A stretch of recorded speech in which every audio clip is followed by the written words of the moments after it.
দেশের সার্বভৌমত্ব রক্ষার জন্য দুইটা ওয়ে থাকে, একটা এক্সটার্নাল আর একটা ইন্টারনাল। ইন্টারনালটা কি?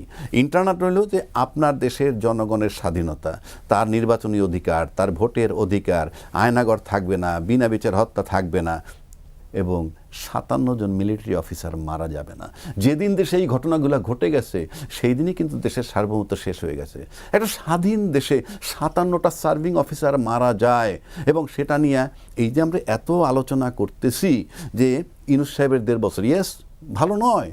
আপনি আসেন আগে সার্বভৌমত্ব শেষ করি, তাহলে আমি এক্সটার্নাল বললাম এইগুলা, আর ইন্টারনাল আর এক্সটার্নাল কোনটা? আমার দেশে যখন 10 লক্ষ রোহিঙ্গা ঢুকলো, গোটা দেশের সব রাজনৈতিক দল পর্যন্ত নীরব ছিল। আজও কিন্তু ডক্টর ইউনূস তো বলেছিলেন যে সামনের ঈদ রোহিঙ্গারা তাদের ডক্টর ইউনূস বলছিল, ভালো কথা, আমি তো অস্বীকার করি না, কিন্তু 1 বছর তো আমরা সেটা দেখিনি। ডক্টর ইউনূস ফেল করছে। সেখানে ডক্টর ইউনূস নিজের স্বার্থে আসছে, সে তো 1.5 বছর ছিল। আমি তার সাফাই গাচ্ছি না। 1.5 বছরে কি এটা করা যেত না? আর কথাটা শেষ করতে না দিতে হবে না ভাই। জি প্লিজ, শিওর প্লিজ।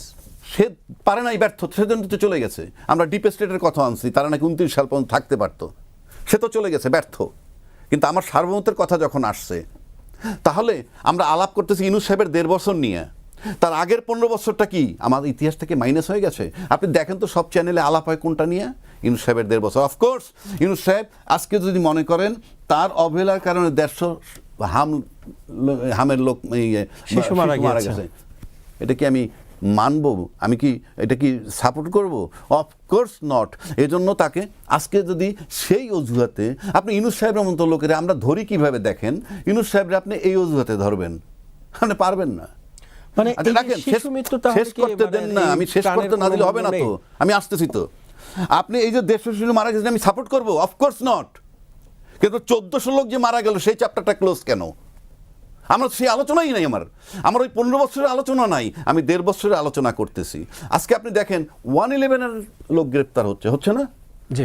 111 ইস্যুতে যে লোকগুলো গ্রেপ্তার হচ্ছে আমি সাপোর্ট করি, ইয়েস করেন। আপনার দল মাইনাস করতে চাইছেন, এটা রাষ্ট্রদ্রোহিতা শামিল।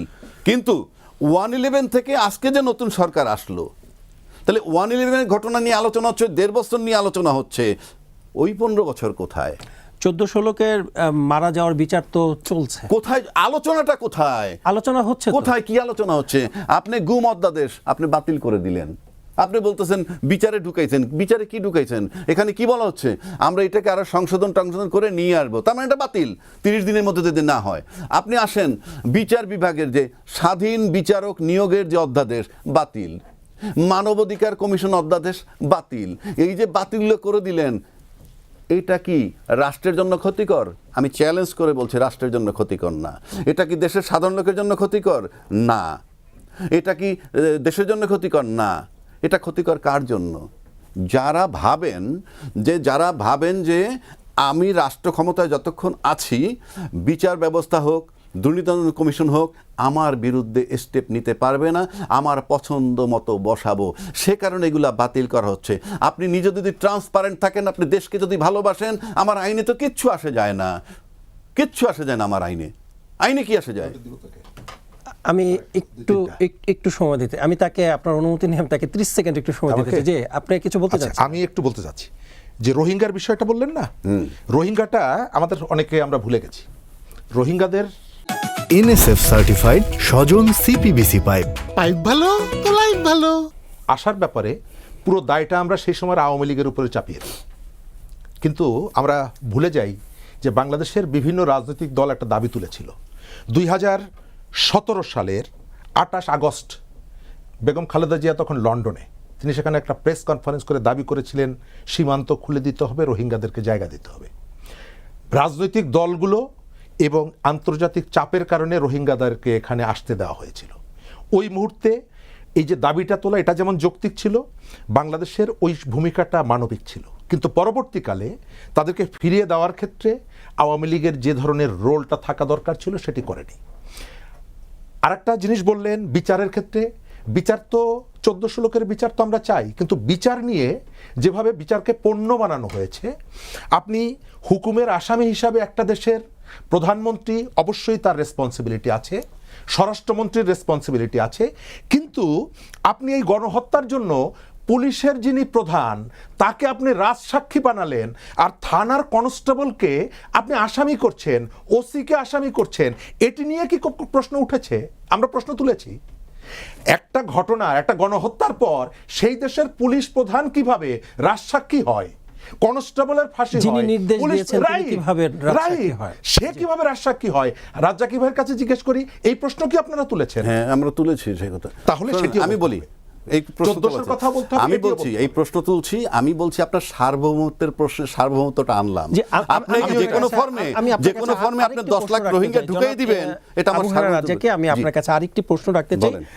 আপনি যেটা বলছিলেন যে 1400 লোকের মৃত্যুর ঘটনা, আমরা তো দেখেছি যে গতকালকে সাবেক স্পিকার শিরিন শারমিন তাকে সেই 1400 লোকের একজন লালবাগে একটি হত্যাকাণ্ডের ঘটনা ঘটেছে বলেই তাকে সেই মামলায় তাকে দেখেন, এইটা গ্রেফতার করা হয়েছে। আমার প্রশ্ন যে তাকে কেন এই অভিযোগে অভিযুক্ত করা হলো?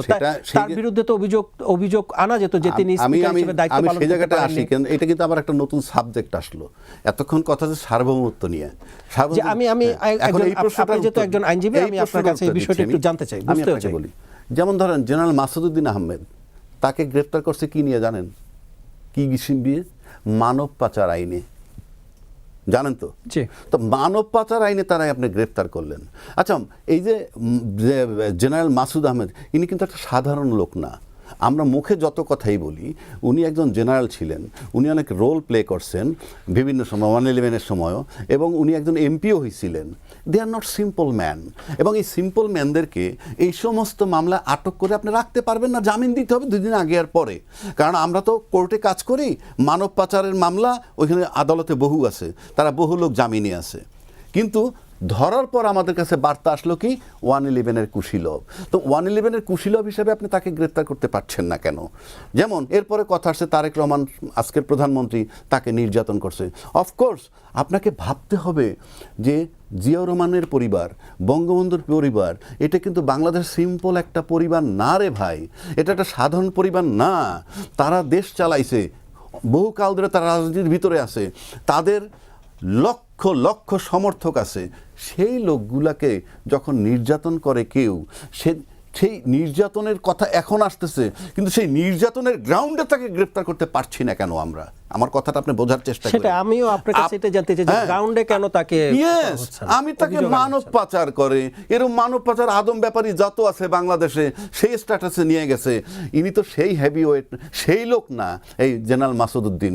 সুস্পষ্টভাবে বলতে হবে কি, 111-এর সময় রাষ্ট্রদ্রোহিতামূলক কাজ করেছে, রাজনীতি ধ্বংস করার, 2টা দলের রাজনীতি ধ্বংস কিংবা পারিবারিক রাজনীতি ধ্বংস করার জন্য, বিলীন করার জন্য এরা ছিল কনস্পিরেটর। সেই হিসাবে কই সেই কথাটা এখনো কেন আসে না? এইটি আমার প্রশ্ন। এই যে শিরিন শারমিন চৌধুরীকে আপনি বললেন তাকে গ্রেফতার করছে, তাকে আপনি হত্যা মামলায়, কি উত্তরায় মামলা, অমুকখানে মামলা, তমুকখানে মামলা, এ তো সেই গয়রহ মামলা, কালকে বাদে পরশু জামিন পাবে। ফর এক্সাম্পল, আমি ব্যক্তিগতভাবে শিরিন শারমিন চৌধুরীর কথা বলছি। আমি তার সাথে একসাথে 3 বছর একটা চেম্বারে কাজ করেছি, ব্যারিস্টার আমির ইসলাম সাহেবের চেম্বারে। She is out and out একটা জেন্টল মহিলা, এবং সে অত্যন্ত এডুকেটেড। তারপর তার ফ্যামিলি ব্যাকগ্রাউন্ড আমি জানি, আমার মনে হয় এরাও জানে সবাই, অনেক সুনামধন্য রাজনৈতিক পরিবারের মেয়ে। সে কোনো সন্দেহ নাই, সে ট্যালেন্টেড, সব কিছু ছিল। আবার স্পিকার, তিনি মেধাবীও ছিলেন। এই তো বললাম, মেধাবীও ছিলেন। আপনি তাকে করছেন, গ্রেপ্তার করছেন, এটা আমার কাছে মনে হয় উনি যে 2 মাস বা 3 মাস পর হোক উনি জামিন পাবে, এ ব্যাপারে আমার বিন্দু মাত্র ডাউট নাই। কারণ আমরা তো রাজনীতিতে কিভাবে চলতেছে, এখন কোন ধারায় যাচ্ছে আমরা দেখতেছি। ইতিমধ্যে বহুজনই জামিন পেয়েছেন। আমার কাছে মনে হয় তাকে জামিন দিলেই সে বৈধভাবে বসবাস করবে। কারণ এখন যে লুকায়া ছিল, ওখান থেকে যদি বের হয়ে আসে, মুভ করে, ওই কথাটা থেকে যাবে। যেমন সাবের হোসেন চৌধুরী সাহেব জামিন পেয়েছে না, nobody is raising any question. সুতরাং আলটিমেটলি এই শিরিন শারমিন চৌধুরী রাজনীতিতে আসবে, এবং তাকে আমার ধারণা যে সে জামিন পাবে, আজকে না পাক, 2 মাস পরে পাক, 3 মাস পরে পাক, তখন সে ক্লিয়ার হয়ে গেল যে ইয়েস আমি ফ্রি মুভ করব। তা নাহলে আপনি যেভাবে লুকানো ছিল ওনাকে লুকাইয়েই থাকতে হইতো। এখন সেটাকে আপনি হত্যা মামলা, তার অপরাধটা কি আমি জানি না, এখন রাষ্ট্রদ্রোহী কিনা কিংবা কি করছে স্পিকার, সেগুলো ভিন্ন প্রেক্ষাপট।